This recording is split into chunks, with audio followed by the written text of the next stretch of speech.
Good afternoon, everybody. Welcome to the show. We have plenty of presenters on this one, so I think they're going to operate more like a round table and have a lot of Q&A on this one. So on the behalf of NOMA and NEF, I'd like to present, I guess, the three amigos, lack of a better word, to present this thing on curved stairs. So we are recording this audio, so when questions are asked, the guys that don't have the lavalier will be handing the microphone to you.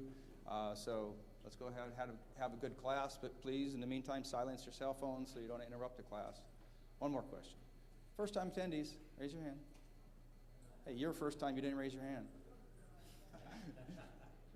Welcome, welcome. If you saw somebody raise their hand, make them feel welcome here. We'd like to have them come back again.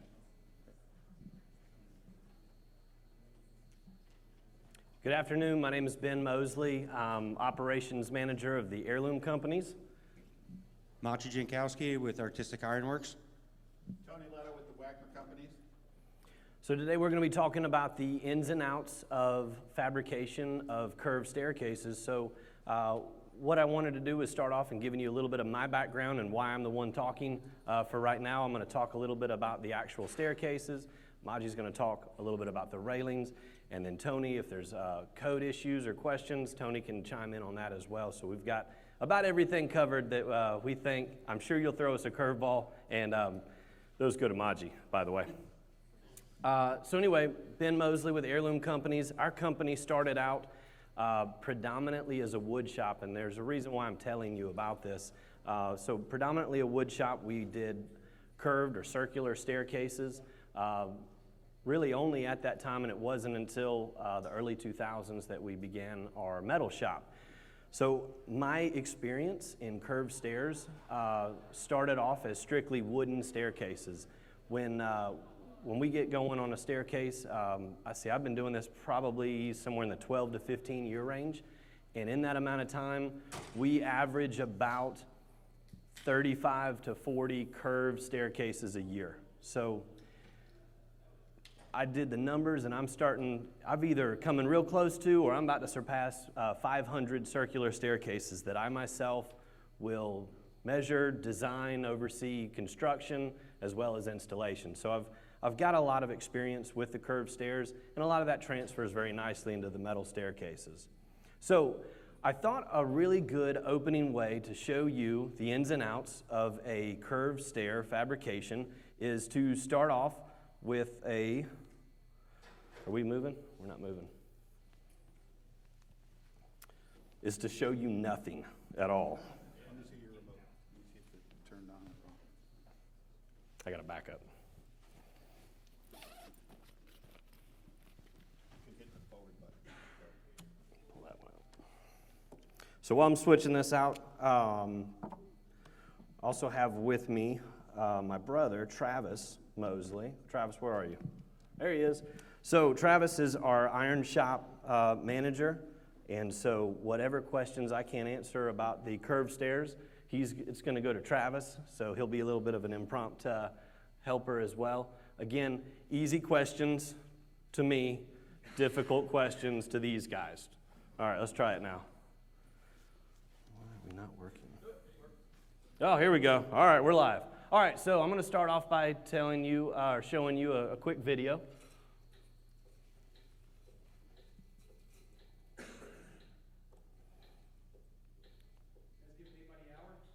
Yeah.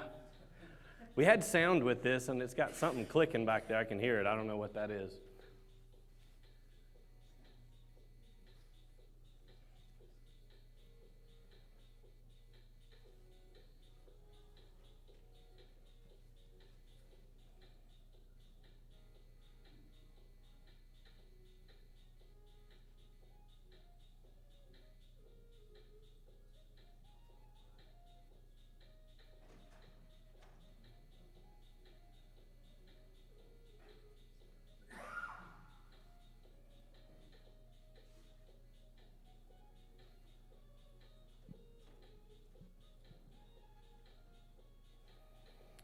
So that shows you kind of start to finish of the curved stair substructure, and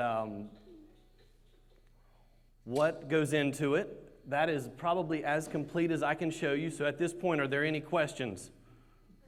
All right, Maji, you got it? Oh, okay. All right, I won't let myself off the hook that early. So at any rate, before we get into it, let's talk about why you're here. Why you're here to take on the challenge of a curved staircase. So one of the things that I do in our small company is once a month, we'll have a company meeting, and we just go over some of the ins and outs of the daily runnings of the company. But one of the things that I try to do in our company is give a little bit more of a leadership or motivational or something that surrounds teamwork or something like that. So I hope you don't mind that I'm going to take you down a little bit of that path during this presentation as well. So one of the reasons that I think that you're here to take on the challenge of a curved stair is this right here. Is that we don't grow when things are easy. We grow when we face challenges. So I told you a little bit about my background with wooden curved staircases, and in the early 90s, we were not the leader in the area for curved staircases. There was a company that was around the corner from us, and they were really the go-to guys for curved staircases, and we were kind of the junior to that. And as things continued to progress, so at that time, we back up, at that time, those curved staircases, wooden curved staircases, every one of those got some sort of white painted wooden baluster. That's what they all got in the 90s. So as time kind of went on, we all know that the trend started shifting, and it was metal balusters. Those became really popular at that time. And as the metal balusters became popular, we started installing those in our stair. But you guys know that wasn't really metal working. We were just buying the individual balusters, drilling holes, and putting them in because that was the trend. But the general public didn't know that. They didn't know that it wasn't metal working. They just saw metal. So they started asking us questions like, can you do the metal railing on the outside of the house? Well, we all know in this room, those are two completely different skill sets, but we saw an opportunity. And so we started kind of shifting into the metal work. Our competitor did not. Our competitor said, I'm going to wait. I am going to wait until that white painted baluster comes back into popularity. And I'm not going to move into the metal world. I'm going to stay where I am. And we said, well, whatever, we'll do it. So we got into it. We got into it, and we were all in. We were all in late 90s, early 2000. We really started kicking it. We got involved with NOMA, so I'll give a plug for NOMA at that time. A lot of the things that we learned was coming to these conferences. There was a lot of first-time attendees' hands go up. We started coming to these conferences, and we learned a ton about metalworking. There's information, there's so much information in this room. I can look through here and see a lot of faces that I recognize, a lot of people that have pulled us aside and helped us out over the years. And I know that everybody will do the same for you. That was a turning point in our company when we decided to grow and face challenges in the metalworking. So as time went on, our company now, which was all wood, now I'd say we're 65% of our company is just metalworking. So it has surpassed our woodworking division exponentially and continues to do so. Our competitor is no longer in business. He went out of business probably about 10 years ago. He actually calls me about once a month and asks if I have any work to subcontract to him. So that's why you're here, is to grow your business, to face challenges, because we don't grow when things are easy, we grow when we face challenges. All right, I won't get too much more motivational than that, but it's something that comes out of me, so I hope you'll understand. So curved stairs have always been an architectural wonder. Does anybody recognize this staircase? What is it? Well, you can't raise your hand and then not answer. I don't know the name, but I recognize it from all over the internet. Okay. Anybody else want to take a stab at it? Is that the one in Santa Fe? Yes, sir. At the church? Loretto Chapel. That nobody knows who built it? Nobody knows who built it. Yes. I've never heard of it. So this staircase has a little bit of a story behind it. The point is, and I can tell you a little bit about it, so the sisters of the chapel had this upper balcony. They didn't have any way to get to it. This carpenter shows up out of nowhere, builds this incredible curved staircase that they can't figure out how it's supported. Now the story is that it was St. Joseph that came and built the staircase, and just as quickly as he came in and built it, he left, and they have no idea how to get in touch with him anymore. The thing that seems to be amazing about it is, how is it supported? Well, I've done a lot of these, and there's a lot of support in that internal stringer, and that's predominantly what is supporting that. The point is the general public doesn't know, and they can't figure it out, and that's what makes it a wonder. So whenever you walk into a lobby, a house, and there is a floating curved staircase, it is just a awe moment for the general public. So taking on the challenge of building a curved stair, you are putting in your skill set, that ability to put that awe moment in front of your clients. There's also an element of history. Who can tell me, so this is, I know this is a spiral staircase versus a curved staircase, but there's something cool about this. Who can tell me the historically correct way of a rotation of a spiral and why? Anybody? You want to talk about it? But I saw the arm motion and you know it. So the historically correct rotation of a spiral is clockwise ascending. And the reason is that these would go in the turrets of the castles.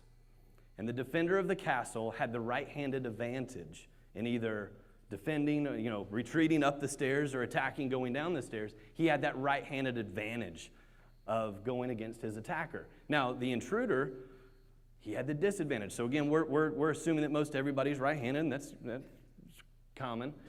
But the intruder, he had that center pole in his way. So as he's going up the stairs trying to, attack, he can't. That center pole is in the way. So there is an element of history on a lot of staircases that is a really cool aspect, and so wanted to share that with you. This is one that I get, I think, almost every other staircase that we do. When I go to talk to the designer or the homeowner and they want to give me their vision always includes a bride.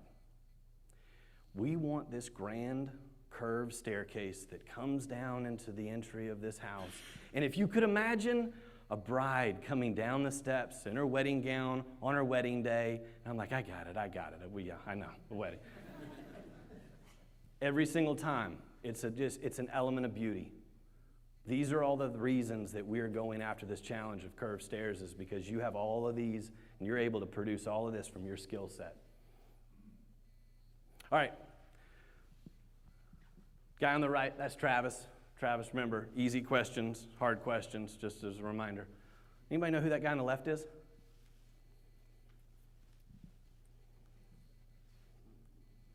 All right, how about now?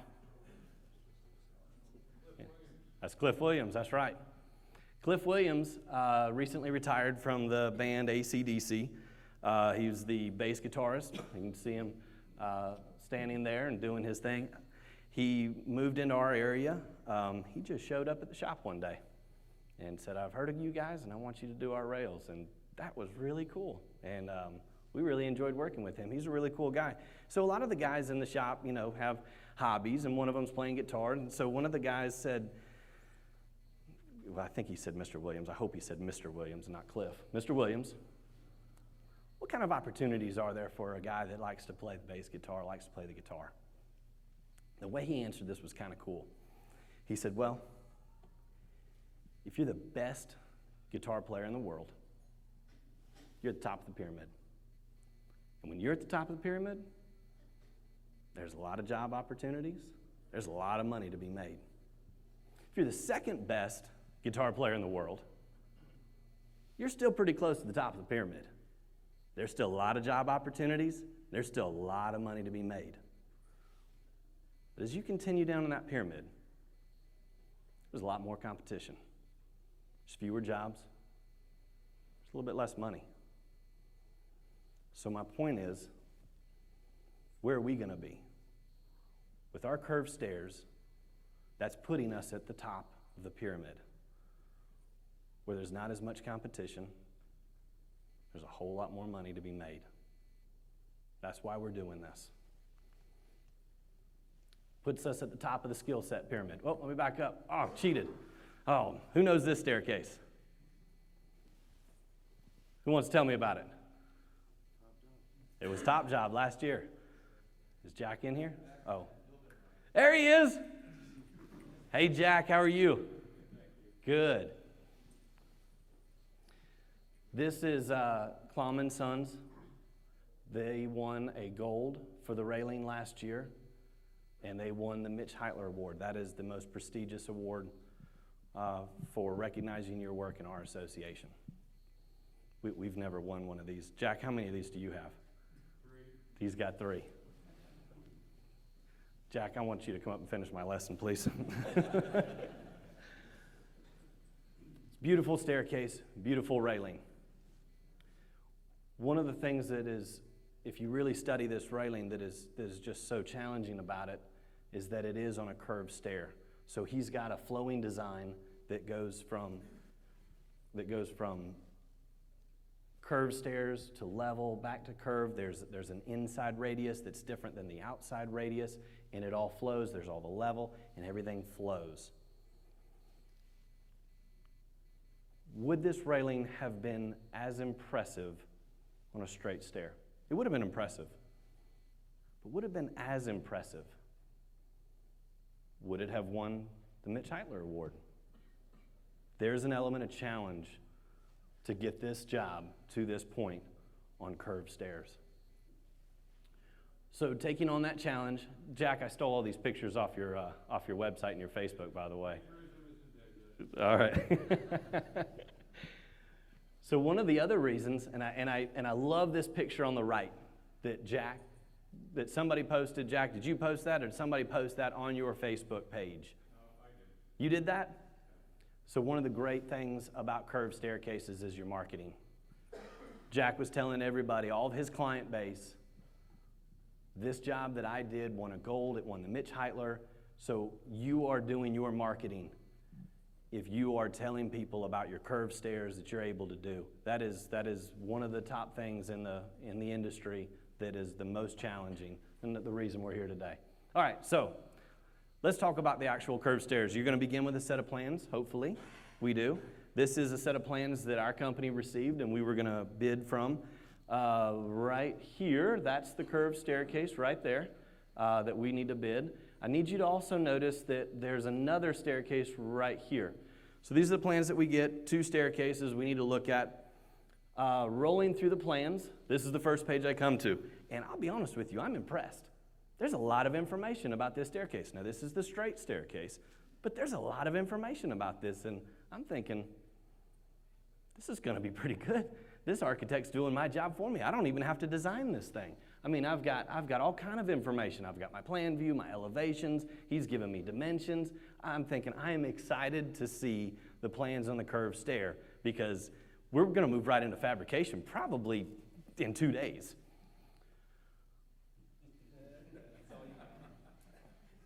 That's what I got. Nothing. I got a plan view, and that's okay. That's a concept, but as you zoom in and look, and I know you can't see it right now, there's not a lot of information on this staircase. But that's okay. Because there was one thing that he did put on this that I want to point out. And it's this right here. Right there. He's calling out us to do it. There's nothing really on the plans on the staircase, but he's saying, I don't know how to do this, but these guys do. It doesn't matter what builder this was going to, this job was coming to us before it even went out to bid. This was ours. So if you can get to that point that your name is spec'd on it, I don't need to see the plans. I can just see a blob area that's clouded and say, talk to Heirloom because they'll figure it out. That's what we're going for. All right, it did give me a little bit more than that. It talked a little bit about the railing design, and so this staircase is actually the staircase that was in the video that we saw earlier. So let's keep going, though. So let's talk about 2 different types of curved stairs. There is, sir. Before you go to that, you might want to tell the story about when they came in to the shop and the conversation that happened between the client and the contractor. Okay, so this is Alan. This is the owner of the company. So if I do really good, tell him. If I don't, then just keep it to yourself. So the contractor brought the owner in to just kind of tour the shop. And we hadn't started yet, and this was kind of the selling aspect of the company. You know, this is who we want to do the staircase. And so he tours the shop, and at that given time, there was some really impressive looking stuff in the shop. And so as we were leaving the shop, kind of walking back to the showroom, the owner leans to the builder and says, who else do we get to bid this thing? Because I can see these guys are going to be expensive. And the builder leaned back and said, there isn't anybody else. This is who's doing it. That was kind of a cool moment, is that the builder's not even going to listen to the owner of who else to go to. It's going to be our job. That's the story? That's the story. All right, let's talk about curved stairs. So two types of base. There's a lot of different types of curved stairs, but they're all really a version of one of the two types that I want to talk about. And I know that with curved stairs, we can get into a lot of different information, but I'm going to try to keep it, for the sake of time, just as standard as possible. If you have any specific questions, you can hit us afterwards. So a true circular staircase. True circular staircase has a very consistent radius. All has a common vanishing point. All your riser lines are all aimed at that common vanishing point. This is going to be the more simple of the two curved stairs. If you haven't ever built one or you're new into it, a true circular staircase is going to be where you want to start out, as opposed to an elliptical shaped staircase that is a whole lot more challenging mathematically. There is no common vanishing point. There isn't a consistent radius. Every single one of the treads are different. It is not as efficient to build. However, architecturally, they're very pleasing. And a lot of your high-end architects, they like to go to the elliptical stair. It's a little bit more historical. But it's a lot more challenging. It'll take a lot more time. So when you're bidding it, if you see a curved stair versus an elliptical stair, that needs to be a dollar sign in your mind. That elliptical stair is going to take longer to build. It is not as efficient. There's a whole lot more pitfalls in it than a true circular staircase. I've got just a quick CAD. This is a CAD that I just pulled actually in the room a little while ago, showing that is a true, on the left, that true circular, consistent radius. All those riser lines, although I should have probably extended those lines so you could see them a little better, but all those lines point to that common vanishing point, meaning that every single one of those treads are exactly the same. So however you're cutting them, however you're making them, you don't have to worry about artwork on every single one if you're CNC cutting them out. Whereas the elliptical, there's a little bit of a mathematical formula with that box in there and all those riser lines hitting a tangent point, meaning that every single one of those steps, although you can't see it, every single one is different. And if you don't believe me, just try it. Because it's enough that your customer is going to see the difference. So you've got to make sure that whatever artwork you're doing on all those treads, every single one's different. You've got to keep them in order. They got to go in together in a certain way. So there's just a lot more challenging aspects to that. Where did this picture come from on the right? It's from a book by a guy named W.A. Mowat. It was published way back in like 1906. But it's in reprint now. You can buy this book online. You've got the 1906, don't you? I've got the original, yeah. Yeah. So he pulls this out every once in a while, and I very carefully turn the pages because this is a really nice book. But I took that picture out of the book. It's a really cool book. All right, so that's stair design. Okay, so we're going to go into the stair layout for fabrication. So what we do at our shop is we start with what's called a footprint. Footprint is an in-house term that we use that is just kind of stuck. So a footprint is a full-scale plan of the staircase. This is going to give you all the information that you need from a horizontal point, all your radius points, all your riser surfaces. It's going to give you all that. This is a full-scale blueprint. Now, when we do a full-scale blueprint, or footprint is what we call it, our footprint is, so here's a drawing of a stair. We're going to use this stair kind of all the way through the presentation. Then I'm going to go to this stair. This is a metal stair that we did. And when we do a footprint, Again, we are going to, in the wood shop, I've got a cool piece of equipment that not a lot of the metal shops have, which is a CNC router. So when we make a footprint, it is a 1/4-inch piece of plywood. It is all cut. Ignore all the metal. We'll get up to that in a little bit. I'm looking at that plywood right there on the floor.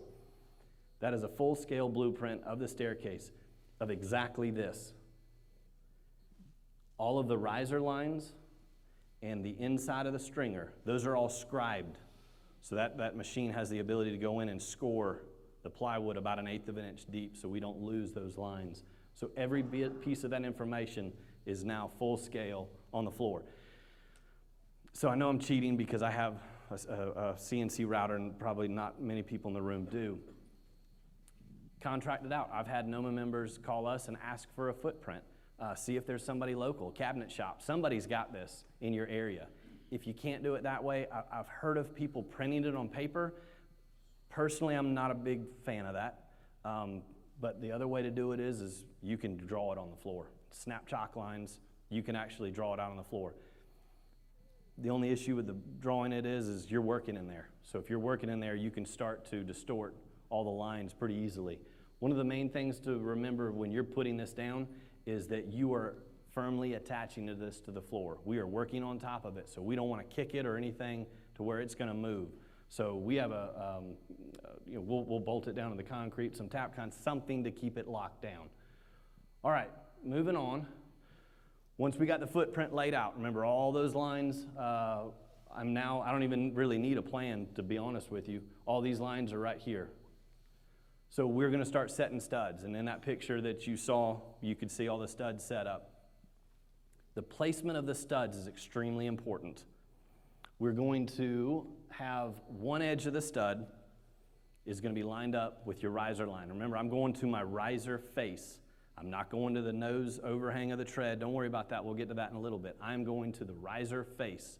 And then I'm also, so I got one angle going, one side of the stud to the riser face, and I've got one side of the stud that is aligned with the back of the stringer, and that's kind of confusing. So what I'm going to do, again, this is our model. You can see these red up here. These are my studs. I know you can't see that, so zooming in. So those red represent my studs. You can see that if you were to extend that riser line, that is right in line with the face of the stud. Then I've got the other face of the stud aligned with the back of the stringer. So you got to know the thickness of your stringer that you're going to be using, whether it's whatever it is, you're to the back of that. So you need to know that thickness. So that's where every one of the studs go. We're going to set a stud at every single riser face, all the way up and down both sides of the staircase. They need to be plumb both ways. And again, these are really important where they're placed, because we're going to be using those as benchmarks here in a little bit. So we're going to set all the studs. Then we've got what we call a stringer layout. So once all your studs are in place, I'll show you a picture here in a minute of what all this looks like. So we've got all of our horizontal surface on our footprint, and we're going to move to our vertical surface, which is what we call a riser height worksheet. And again, that's just kind of a phrase that we've come up with in the shop that we've kind of has stuck. So the riser height worksheet looks like this. This is one that the guys were actually, when I left, this is the one they were working off of on a curved stair that they were building. This has all of the necessary information that you need for all your vertical information. So it's got your floor-to-floor measurement, you've got final flooring thicknesses, your riser quantity, riser heights. One of the things that's not on this that I think I need to point out, because in the wood world, tread thickness is 99% of the time 1 inch. So it doesn't say it on here because it's assumed.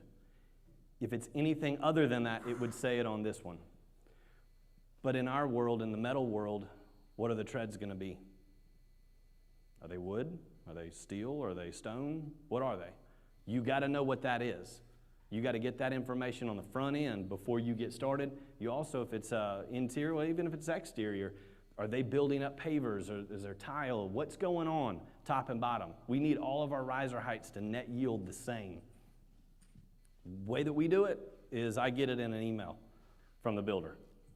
And then I take that information and I put it on our shop drawings. And when I give them back the shop drawings, it's got the inputs that they've given me.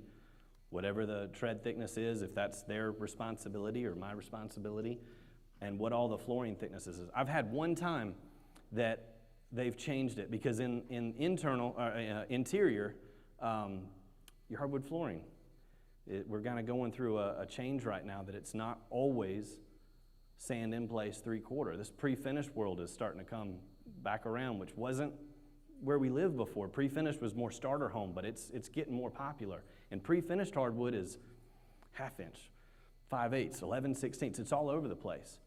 So I had a builder tell me a flooring thickness. We moved in, put the stair in place early on. He came back, he says, hey, I'm looking at your top riser height, and I don't think it's gonna work. You know, we're putting in 1/2 inch plywood or 1/2 inch hardwood flooring. And I said, well, you told me 3/4, and I know that's only off by 1/4 inch, but it's gonna be 1/4 inch off at the top, and it's gonna be 1/4 inch off at the bottom. So I had the plans, I had his email, met him down there, and I said, I don't think this is on me. You told me it was gonna be 3/4, and now you've reduced it to 1/2 inch. He had to put 1/4 inch plywood throughout the entire house to build everything up. And I walked away. Get it in writing. Get it in writing, put it on your shop drawings. All right, so once we get the riser heights all worked out, let me back up. So what we're doing, so all your riser heights, we are pulling, one thing that's important is we're pulling that dimension every time off the floor. So if it's 7 1/4, we don't want to go 7 1/4, 7 1/4, 7 1/4. We all know that's dangerous, right?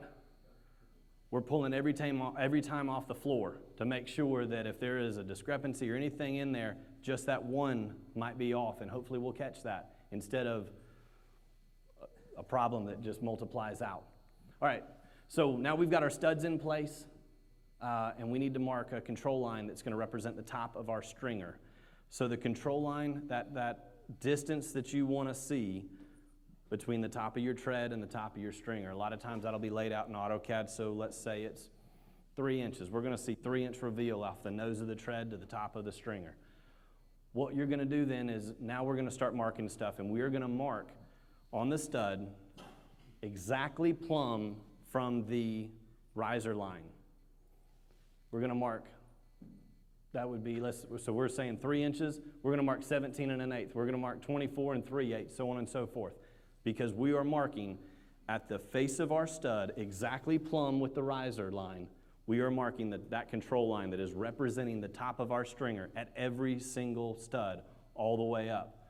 So it's that plus whatever tolerance you're wanting to see, whatever your reveal is. All right, so here's what we've got so far. We've got our footprint in place. We've got all of our studs in place. If I was able to zoom in, hopefully we'd see our control line that represents the top of our stringer. So let's talk a little bit about stringers.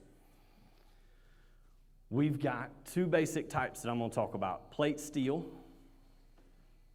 Plate steel stringer, we all know what that is, whatever thickness it needs to be. This does not look like a curved stair. Maybe you guys can see it. It is a very gentle curved stair with plate steel stringers. Disadvantage of plate steel stringers is it's not very conducive to put the railing on top of.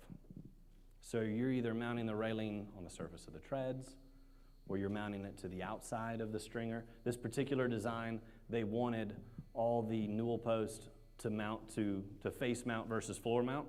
So in this situation, it worked out well and it looked very consistent. You want to talk just for a second about rolling? Sure. Because in the wood world, when we need to bend the stringer, we just push it and it bends. Do you know it doesn't do that with metal? It doesn't at all. Well, when you're bending a steel plate for a curved staircase, there's a couple things that you have to keep in mind. You can't just go up to your roller, your 3-point roller, and put it in straight and bend it and then expect it to work on that. That'll work on a balcony where it's level, but it won't work on a curved stair because the curve, it's a compound bend. So, and I'm probably telling you a lot of stuff that you already know, but the relationship between the height of the riser and the width of the tread is what gives you your pitch. And on the inside radius, you're going to have a much steeper pitch than you have on the outside radius. So for instance, if you have on the inside, if you've got a 7.5-inch rise and a 7.5-inch tread, that's obviously going to give you a 45-degree pitch, right? Well, that's not going to be the case on the outside. You're going to have a much flatter pitch.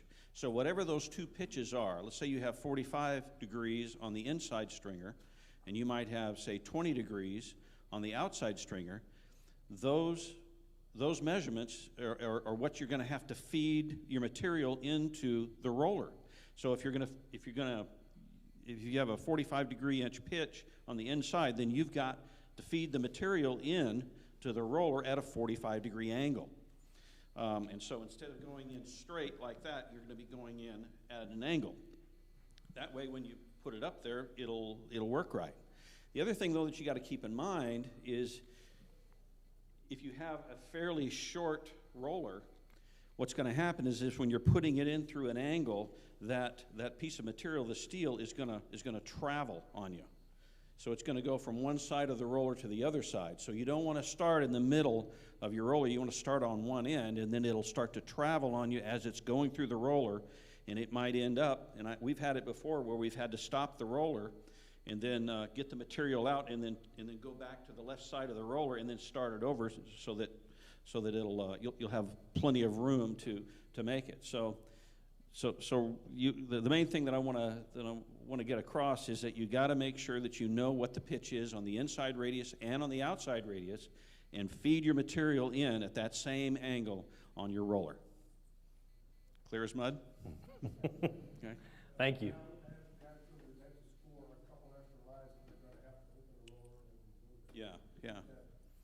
Yeah. What we'll do is we'll take a piece of wood, plywood or something, and as a template, and we'll mark certain benchmarks on the leading edge of the material so that we can kind of see that line and we can get that line parallel to the rollers. And so when that line that we've drawn is parallel to the rollers, then we know we're ready to go ahead and send it through.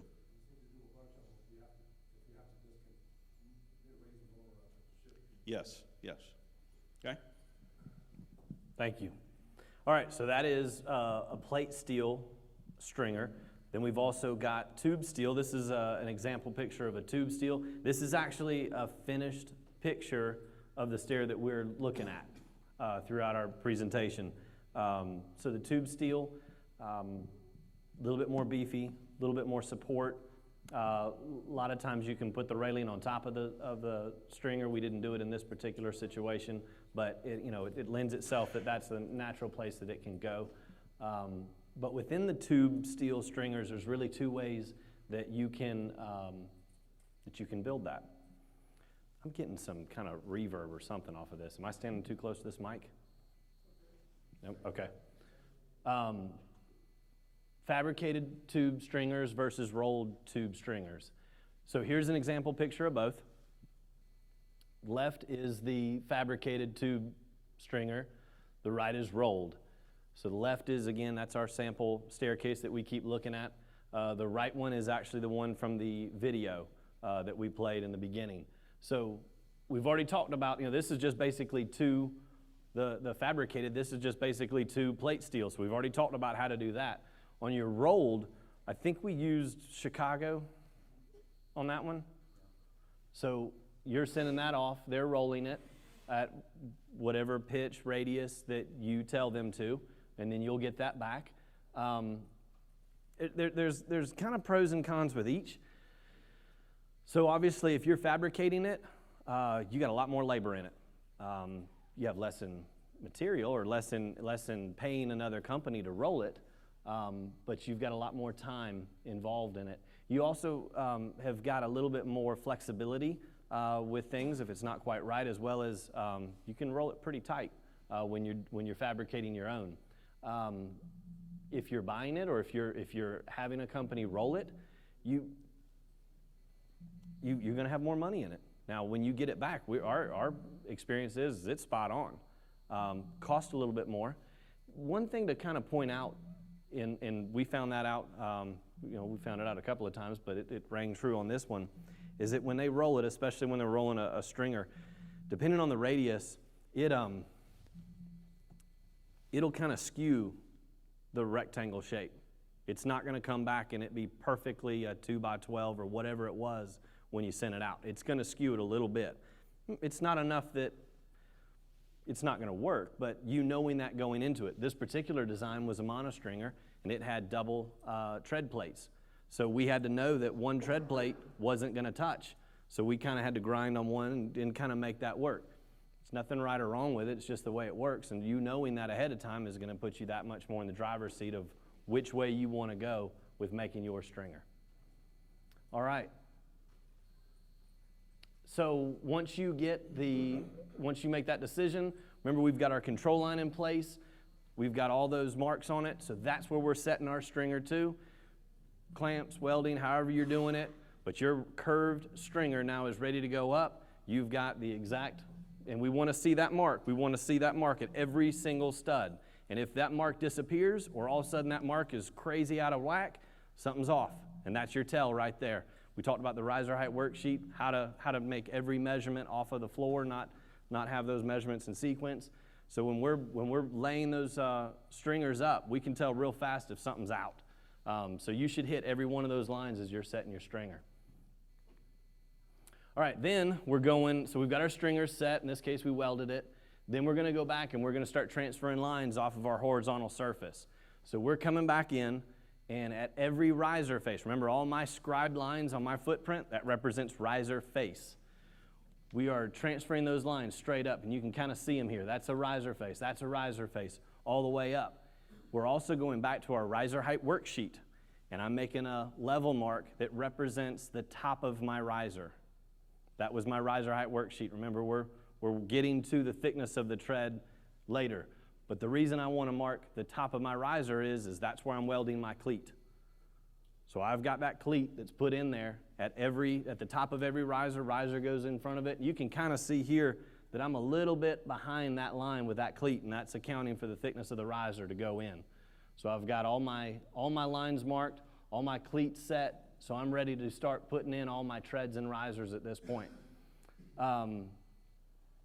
Whether you are putting just cleats in and they're putting wood in, or if you're CNC cutting plate steel to have as a tread, that's what we did in this situation. Remember, back to that circular, almost every one of my treads are the same. And I say almost because that bottom one, they wanted this bow on it.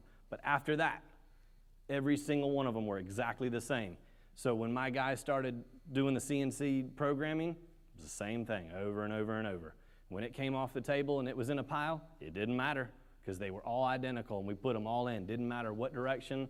The other thing about a circular staircase, doesn't matter the orientation. Now it matters left to right. You got them pie shape, but it doesn't matter if there's a top and the bottom. They are reversible, identical, so it works out really well. All right, so once you get all of those in place, in this particular situation, we had to finish up fabricating our stringer. We don't finish fabricating the stringer until after the treads are in place. Reason is if something's off, you need to push, pull, anything like that, get a little bit more flexibility before you just completely wrap up your tube stringer. Something that's kind of interesting, I may just kind of minimize this for a second and show you. So we've got a conversion plan that we use. It's a calculation that we use that converts. We know the radius of this stair, but what would be really nice is if we knew the radius on the pitch. And some of you might know this, some of you don't. I didn't know it for a long time until we started doing a little research on it, and we kind of designed a spreadsheet, and I'll show you. So what I'm talking about is the inside radius of that, or the outside radius for either matter. You know, we know the radius on the level, and if we were to CNC cut out those caps on that radius, and we take them up to the pitch, we all know it's not going to work. It's different.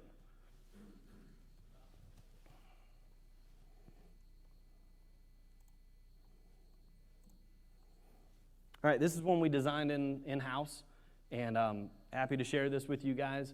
It is a calculation that works. That's the most important part. You got 3 inputs that you've got to do here. You've got the radius on the plan, whether it's inside, outside radius. You've got the rise being the overall rise. We're talking floor to floor rise. And we got the angle. The angle is how far does that stair travel in plan view, in angle. Is it 90 degrees? Is it 135? Is it 180? Whatever that angle is. You put those 3 inputs in, and it'll give you what the pitched radius is. In this case, 64 3/4, thereabouts. You put these in, and if it's right, you CNC cut that cap, it'll fit perfect. A little bit of grinding, it's awesome. We also use it for figuring out what to bend handrail at. It's the same situation. We know the radius of the stair. We know we know the overall rise. We know the angle. We can CNC cut a template that we give to the metal shop. They bend that handrail right to that template. A little bit of twist as it goes up. It's perfect. If you guys want this, let me know. I'm happy to give that to you because we use it on a regular basis. So these are kind of some examples showing the radius, the rise, and the angle. So all that makes sense? Everybody good with that? You guys are all smarter than me. You already have this, don't you?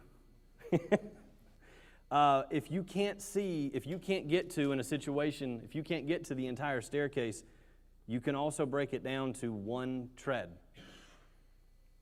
1 tread angle, 1 tread rise, radius remains the same.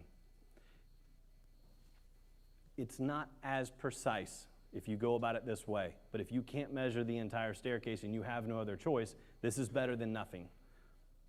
But in any given, especially if you didn't fabricate the staircase, if the masons did it, there might be some variances. That's the reason that's going to be off just a little bit, but it'll get you really close.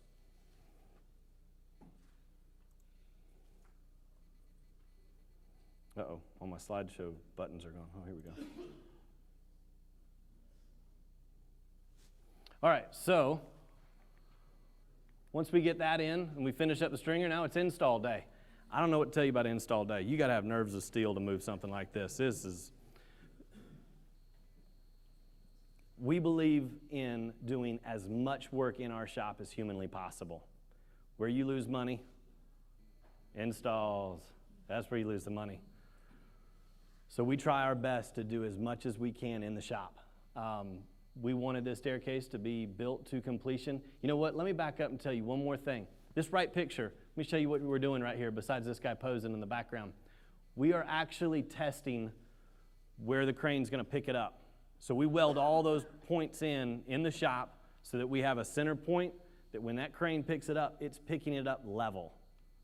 Very, very important. So if you don't have a crane and you're renting them, you're trying to figure that out in the field, you're paying that guy to watch you, and that's all he's going to do is sit there in the truck and watch you, and that's dollar signs going out the window right there.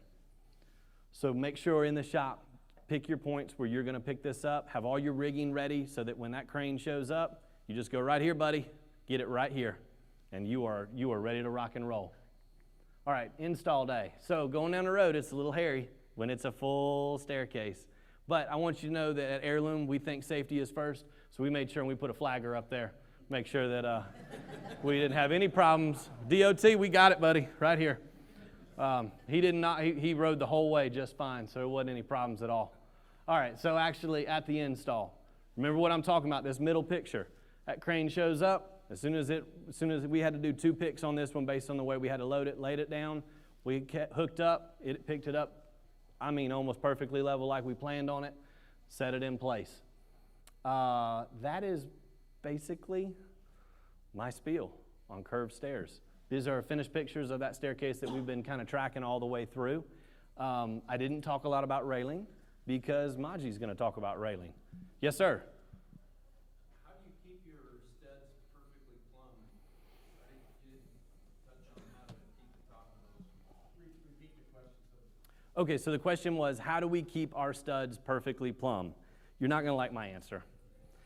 So we've built in our shop a stair deck that's got a floor and a ceiling.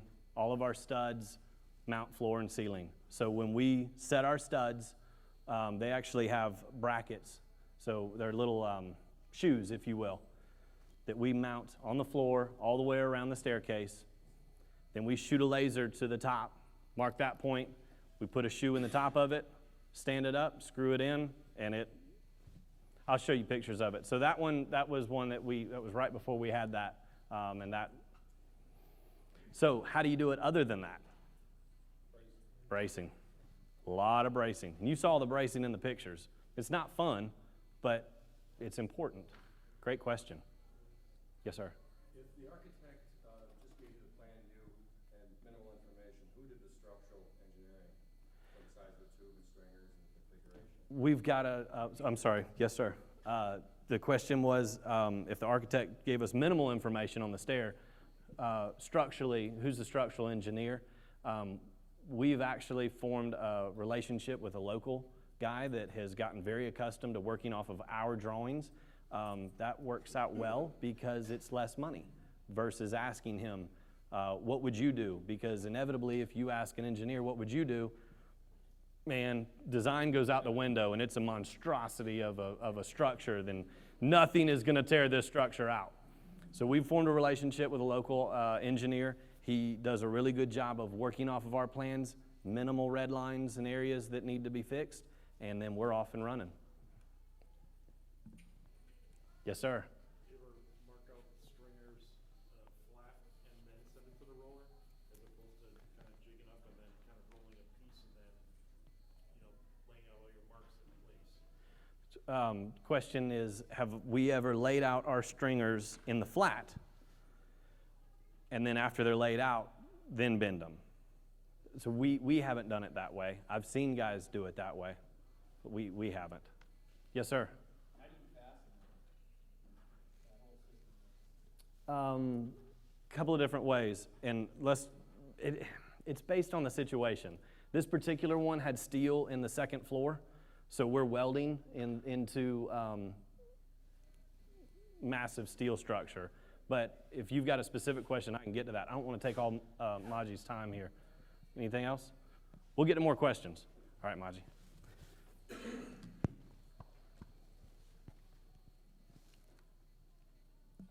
So Ben's company builds a lot of staircases from the ground up.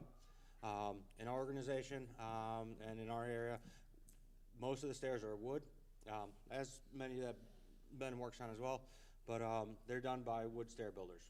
We don't have the capability or the facilities to get into that aspect of the business. In general, we have a number of stair builders that we work with on a regular basis. And at the same time, a lot of the projects that we work on are renovations where the stairs are already existing. They may get new treads, they may get refinished, but they're already in place. So we don't have, in those cases, we don't have the luxury of any drawings really. Come to the site and measure the stair. We may get a drawing of a railing. Most of the time, it's a photo from Pinterest and make it fit. So basically the process, I broke down the process of building guards and handrails on existing stairs to evaluating the site and measuring, so you know what you're building to. The design and layout process, which we do in CAD. How do you convey those measurements and all that information to your fabricators, into the shop? That's I think the biggest challenge that most people face is when starting on the curved stair. Bending and shaping the material, and finally installation. So starting out with measuring an existing stair. So these are two photos of kind of like a plan view shot and standing back looking at an existing stair. This house was built in about 1910, 1920, roughly. Very steep stair, very tight radius. For the most part, it is a true radius, except for the last few treads at the bottom, where the curve actually gets a little bit tighter, and then the last step bumps out for the lateral. The house also is relatively small, so it's very difficult to get back and to pick a good point to measure from. None of the walls are plumb. The floor is not level. The second floor is not level, so control lines become very difficult as well. The way we invested a couple years ago in a 3D disto laser measuring system. I'm not going to get into a ton of detail on measuring, other than a bit of an overview, because JR is going to be doing that in the next session on measuring for curved stairs and railings. If there's any questions later on, I'll be happy to answer them. But we did do 3D disto. Basically, we can set it up on a tripod and get all the measurements that we need for this stair. Because of the site conditions and the location, to get the points that we needed for the stair, I had to relocate it 4 times. There are limitations of the range that it can move and what points it can shoot at. So it wasn't the easiest thing in the world, but just took a little bit more time. So this is a picture of the disto system on the left there. This is set up on a catwalk over the front entry door, and if you look closely at the picture on the right, I'm not sure if it's visible, but right down there you'll see the point from the laser, right in that lateral. So this is a box stair, as our stair builders call them. The stringer actually has a channel routed into it that the rail will sit into. This one needs to sit in there dead perfect. You don't have any flexibility, any adjustments. So we do the 3D disto measuring to get, and by the way, this stair builder also, their drawings are great concepts, but that's all they are. Their drawings are very vague. They're a great sales tool for them, but they don't necessarily match what gets built. Does a lot of hand work, both in his shop and out in the field as he's installing. So that's why we field measure this one. We field measure. We take all the measurements back to the shop, and we do a full-scale template similar to what Ben was talking about. The difference is we don't do it in the plywood. We do it in paper, and we print it out on full scale on paper and build a structure up. And I'll show. There will be photos of that as well coming up. And we build up from there. But again, very very similar principle. Because this has to fit exactly inside that stringer, the bottom rail that needs to sit in there gets pre-bent in our shop and then gets taken out to the field to verify an exact fit. Always needs a little bit of tweaking. That transition, twisting, bending transition, especially at the bottom of the stair, where it's coming from a pretty gradual slope and into the lateral, that was all hand carved out of the wood. So, and you can get very close to it because of the laser measuring system and the information that we're able to provide, but you're never going to get it perfect without test fitting it. So back to measuring, again, different methods of measuring. You can do it with a tape and a plumb bob and just straight line or point laser, just to establish some reference points. Takes a little bit more time. You do need, typically you would need 2 people, because you're trying to, like Ben was saying about not measuring each step individually. You want to pick up points, large sections of stair, so you want somebody else to be holding the other end of the tape. Plumb bob marking, so you're not running up and down the stair 100 times. Very tiring. You can do templates. When we first started, it would be take a piece of channel material, something that's easy to form, go out to the field. On our truck, we have a Hausfeld mounted on the back of our truck, and just bend it right to the stair right on site. Again, time consuming, you need multiple people, and again, like Ben said, where you lose time is when you're working in the field. You don't have every tool, every luxury that you have in your own shop. There's another laser measuring system called Leica Disto. It's not it has some 3D capability. Set it up on a tripod, you can shoot points and get a lot of information back to the shop fairly precisely. It's not as exact as the 3D laser measuring system, and you are limited to 30 points in a single file. So if you want to pick up more than 30 points in a single file, you're going to have to duplicate some points, and then you can combine them, as long as you don't move the laser. Also has a lot less features in terms of kind of safety double checks, because all it does is it's recording data, and until you download it to a CAD software, don't visually see exactly what you have. The Leica 3D Disto is the laser measuring system that you saw in the previous slide. So that's set up on a tripod. Kind of looks like a rotary laser, but it's automated and it's connected directly to a laptop. So basically you're seeing every single point that you pick up as you're doing it. So you're basically starting to see the beginnings of your shop drawing on the screen as you're measuring.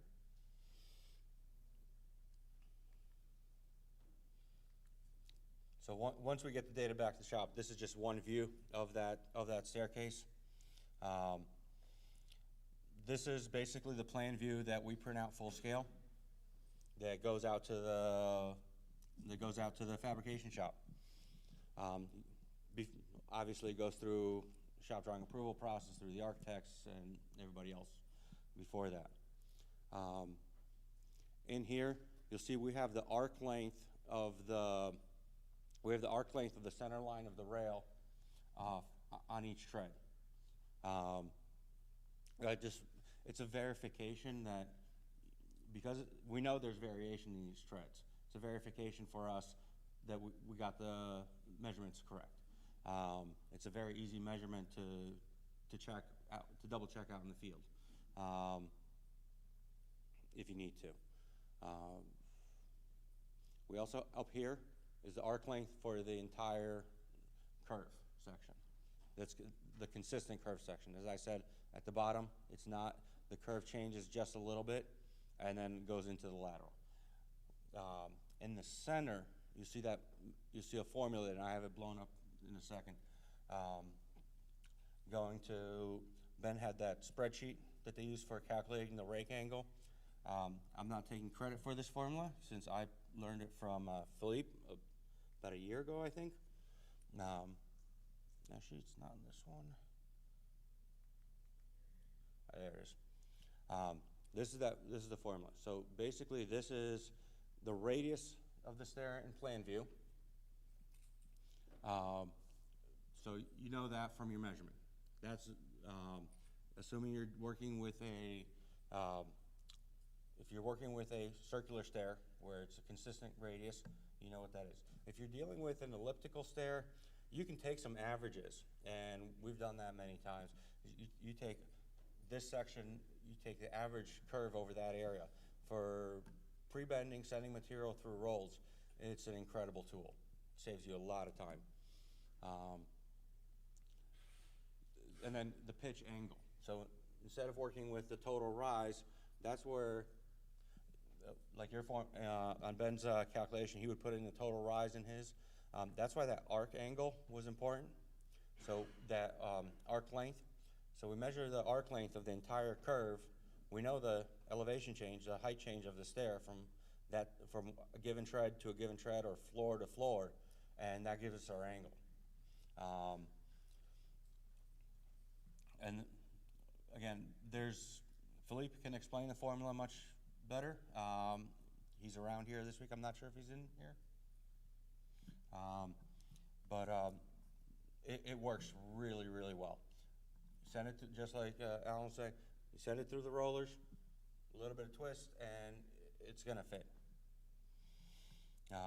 So on the left side photo there, this is a piece that was sent through the rollers to that formula,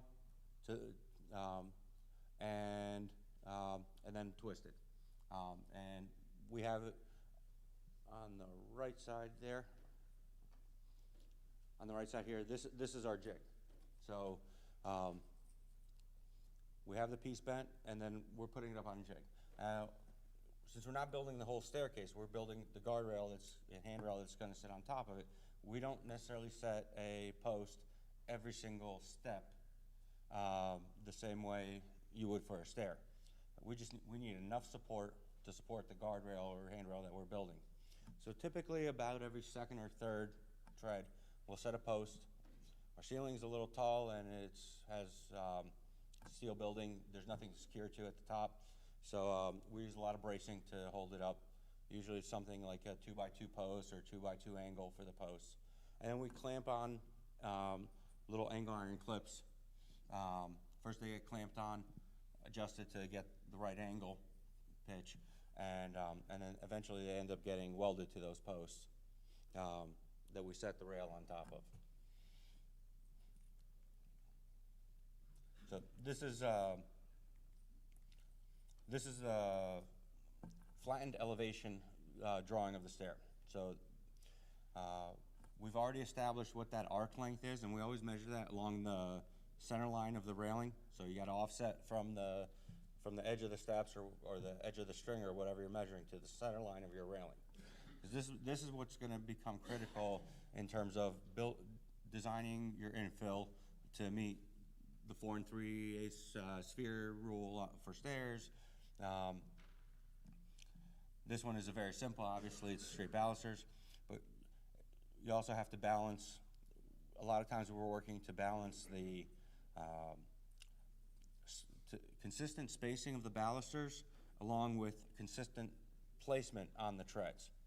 Because you can have perfectly spaced balusters throughout the railing, but if the treads are not exactly consistent, owners, architects are going to pick up right away, why is this one an inch away from the nose and that one is 1.5 inches or 2? And that it can walk on you very easily. So that's why we have the arc length of each tread along the inside, and then we also have we can lay out our pattern, baluster pattern on that. Because if you space those balusters, adjust the spacing by 1/16 up the stair, no one will pick up on it, but it's going to be very consistent against the floor. Just a little, again, when you're dealing with especially renovations and even some new stair, something you got to keep an eye on is the consistency of that stair build. A couple code things that you have to take into consideration that are a little bit different than for curved or winder stairs versus straight stair. I'm not going to go into all this straight stair stuff. It does vary by location. It does vary if you're going into commercial or residential. Both of us do mostly residential work. So this is actually, these excerpts are from the SMA manual. One of the key points is the walk line. The walk line is measured 12 inches in from the inside. So whether you have a sharp corner bend like that, where it's a winder stair, or you're working with a curved stair like these two on the right here. So that's where the minimum tread depth is measured. That's what you want to watch out for. And that is also in the little blow up here.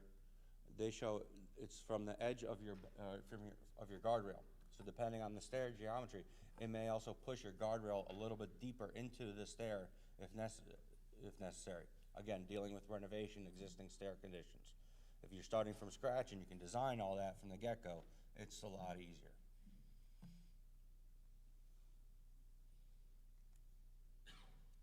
Here, this is the blow-up.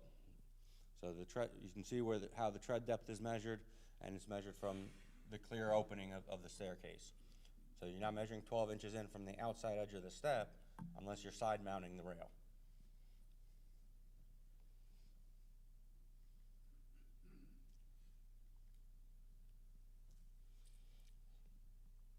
So here we see a couple more photos of the top rails bent, curved, and set up on the post in our shop. You can see the paper templates on the table. They do get a little bit beat up, but as soon as that is up in place, the key points, like we use more the nosing because we want to place the baluster accordingly relative to nosing. Again, we're building the guardrail that's going on a stair that's already there. So we use the nosing lines, and those get lasered and marked up onto that top rail as soon as it is ready in place. In terms of getting the heights and location of that post and getting the angle, again, we set them according to either a nosing or again, we're measuring nosings, so we do it against the nosing line, and we know the heights of each step. And always, just like Ben was saying, always measure from a given 0. So in our case, it's either the floor, the picture on the right side, that rail is coming down all the way down to our shop floor, so that is point 0. The one on the right, actually, it starts and everything is built above the table, so that 0 point is the surface of the table. And that, since most of these guards they end on the bottom tread, so that's the bottom, that's what we establish as point 0.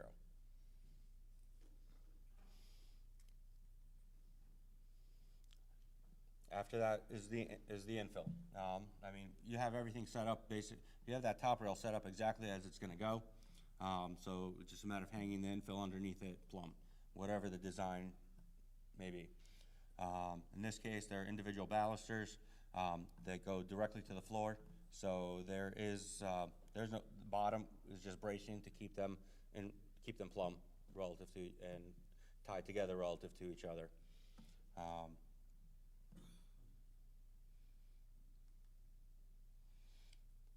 Installation. So this is the location where that rail was going to go in. You can see the stair below. The photos are of the closer up photos are of the landing above. Each baluster is going to the floor. Each baluster is being mortised into the floor. They go in about ½ inch into that flooring, and then we have a threaded stud that goes down deeper, gets epoxy down into the flooring. That gives us a little bit of adjustability in terms of height. Make sure, again, steps are uneven. That floor has a bit of a pitch to it. It gives us a little bit of adjustability so we get a nice clean connection between the bottom of the baluster and the floor. Did you do the mortising, or was that the trim carpets? In this case, we did it. And on other projects, the stair builder will do it, but we provide them the locations. And when we do that, we didn't do it for ourselves on this one because we had already marked everything out, but we have done it for ourselves on other projects as well. For the stair builder would do it. We take 16 gauge steel plate and we'll cut templates with the hole. You butt it up against the stringer, you butt it up against the riser, and that's where the hole needs to be. If somebody else is doing that hole, or even if you're doing it yourself, always have a piece of that material that you want to go into that hole. So as you're doing it, you're not now lifting a 20-foot sectional rail. This one baluster doesn't want to fit. So always have a piece of that rail with you. Those templates are cut off of the exact same CAD file that was used as the paper template in the shop.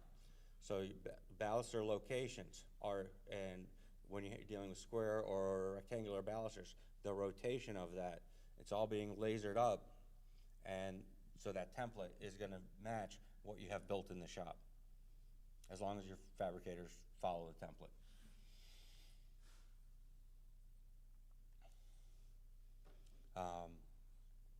So these are a couple finished installations, similar designs, every baluster to the floor. In our area, because of the stair geometry that is allowed in our area, it is very difficult to put a bottom rail on any interior stair and meet that 6-inch sphere rule. So we end up doing with a lot of projects with every baluster to the floor.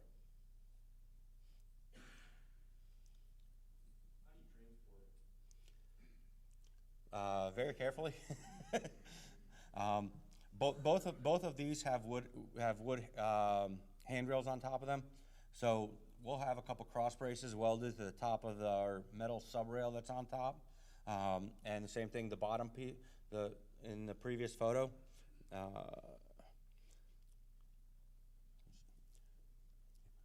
You can see up here, these are little pieces of channel and some 1/2-inch square bar connecting all the balusters together. So they stay relative to each other correctly. They don't, if somebody grabs it incorrectly, you're not going to rip a baluster out or bend it. And it just holds the whole assembly together much better. And for transportation, again, when we can, we weld a couple cross braces as well to the top rail, especially if there's a piece of wood. So when you get on site, it can be broken off or unbolted or however we fasten it.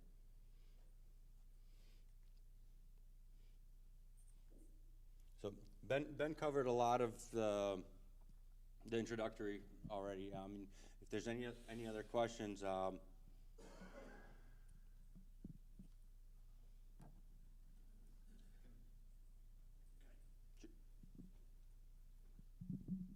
I don't have any slides, but I'm just going to do a quick pop quiz on handrail and guard codes. Who can tell me what the minimum height is for handrail residential? 34 to 38. What is it for commercial? No, handrail's exactly the same in commercial and residential, 34 to 38. If you have a 30-inch drop, you require a guard.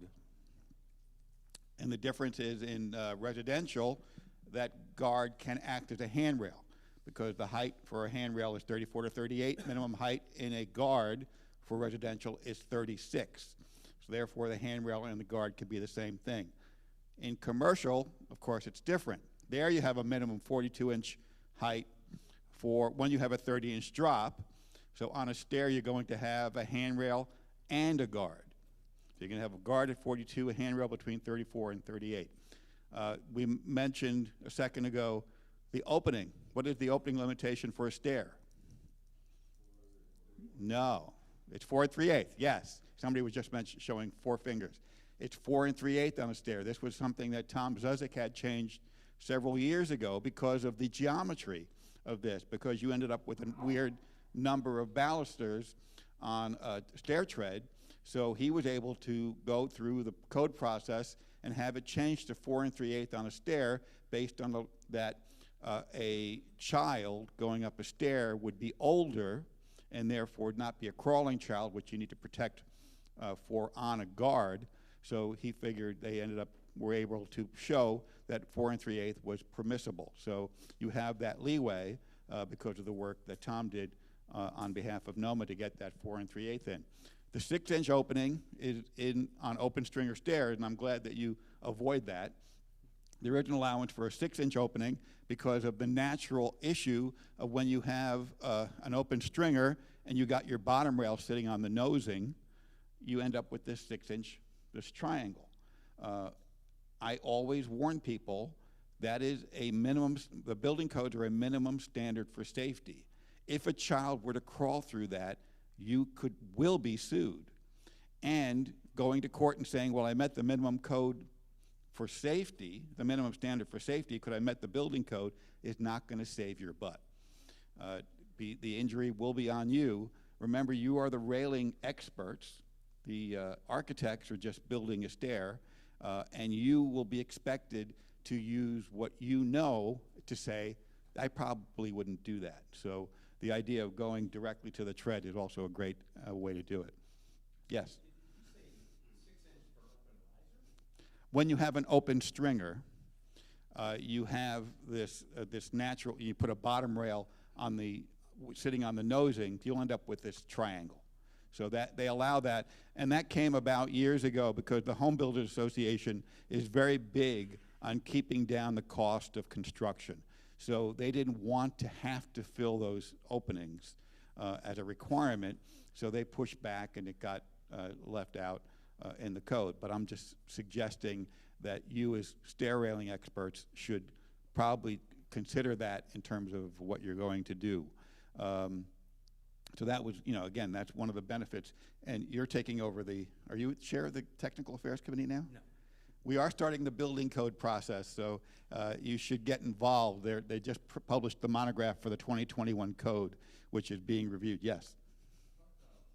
Hold on, let me just give you the mic so you can get your question recorded. I was having a discussion with a colleague this morning, and we were discussing how customers will ask you to build outside of the code, otherwise it doesn't meet code. So he'll have them sign a statement that says, I realize this doesn't meet code, I release the contractor. Now, yeah, what I was going to say is what I've heard is that's really an admission of guilt. Yeah, you're absolutely liable because you're just right. You just said, I know better, but I'm letting you do this. That's not going to excuse you. You're going to go to court and you're going to say that, and you're going to show them that statement, and the judge is going to just say, okay, pay up. No, again, it is very common for architects to try, and they will, because they're going to push the responsibility down to you. You are the railing experts, they aren't. You have to educate them. Unfortunately, what happened with a lot of these cases is that for you to bid the job, when it's up to open bid, you pretty much have to bid the job as written, and then have to go through change orders to get them to change it, later. Are there other questions for the group?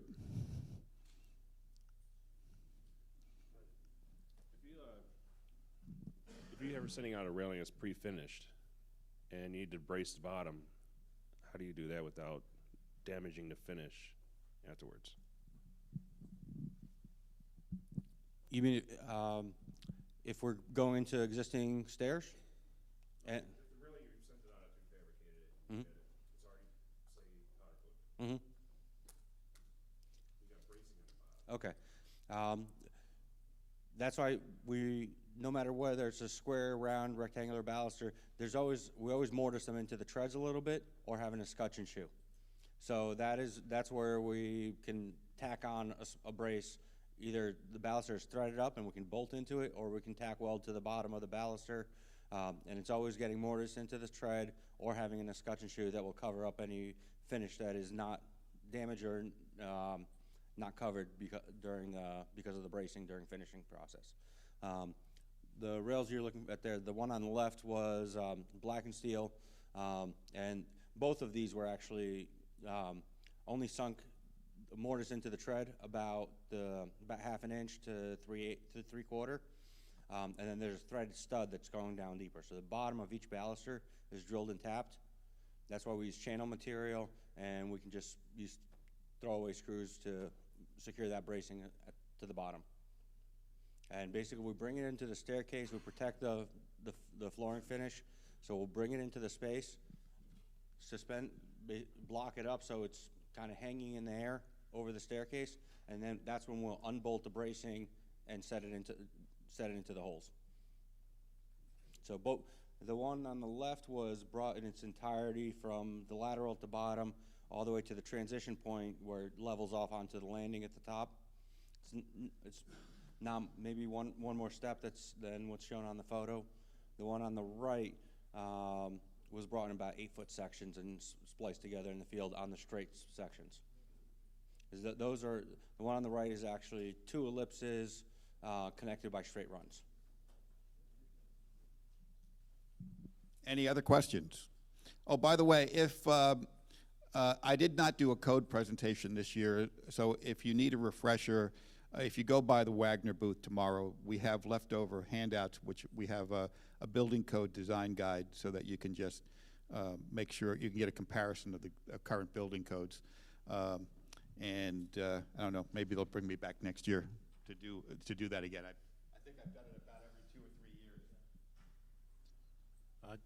Just have a kind of a quick code question, especially looking at that stair on the left. You know, for us, it's easier when we're doing a layout on a curved stair for the walk line where you have to come in the 12 inches. So you have a steel stringer and you're just coming in that 12 inches from the inside face of the stringer. Not having done too many with wood stairs, and in this case here, is that 12 inches measured from, you know, where that tread is way out, you know, towards the inside of the circle, if you will, or is it measured to the handrail or where the balusters? Where would an inspector measure that line? That's a great question for these guys. I know railing codes. These guys know stair codes. So I'm going to defer to one of this pair. So the walk line, they're going to measure 12 inches from where you can get your foot. So you can see in that example right there, that's 12 inches in from that stringer in this situation. So when I design a stair, I try to design the stair actually to the skirt face. Let me grab that for a second. Let's go back to your. So when I design a stair, I try to design pulling 12 inches from that surface right there. That way I know good and well that I'm safe. From there, if it doesn't work, then I'll move in and pull 12 inches from inside the railing. So I try to go a little bit more on the air of caution before I get kind of risky with it. And typically, when we have the ability to have some decision-making on design process, we try to set the guardrail over the center line of the stringer below. And Anthony had another question. By the way, on the opening, remember the opening limitation, it's called the 4-inch sphere rule, but this 4-inch sphere is that no opening can be large enough that a 4-inch sphere can pass. Same thing with the 4 3/8. That means you can't have a 4-inch gap because you will be able to pass it through. So you got to tighten it down a bit so you cannot get a sphere through that hole. Hey, my question has to do with, are you getting requests on the prints from the architectural side? I know this is residential, to light up the stairs from the handrail side down. You know, because there's downlighting that's on the ceiling somewhere. I can tell from the photos you have there. But are you finding any requests that coming through for you actually put in the light on the handrails or below the handrails?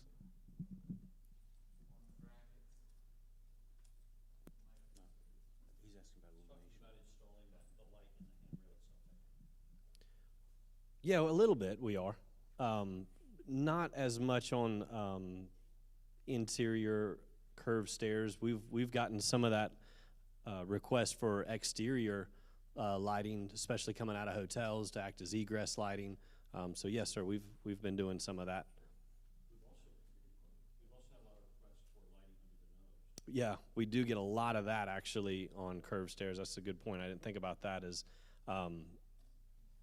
putting LED lighting up underneath the nose of every step coming down, which gives the stair a very cool look and feel. We actually had a project we were wrapping up, and the homeowner lost sight in one of his eyes, and so his depth perception now is completely thrown off, and that was his main request. I want lighting on underneath the nose of every one of my steps to kind of help. Yeah, I guess that was a little. Now did you notice in the rooms that, at least in my room, that you notice the little LED lights in the room when you get out of bed? You know, we're just getting old. This is what, you know, is being pushed. So any other questions before I turn it over to Kurt to close out the meeting? Thank you very much, guys.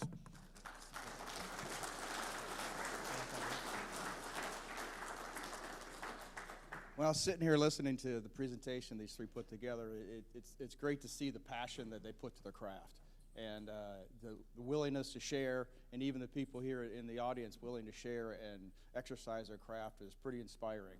So thank you again for all the work you put into this presentation. Couple housekeeping things. You missed a job, top job voting because it's done, because the awards are tonight, I think. There will be a survey at the end of this convention. Please give your advice on what you want to see next year. And I think there's another presentation for measuring for this type of stuff that starts in 15 minutes. So time for a break and come on back. Thank you.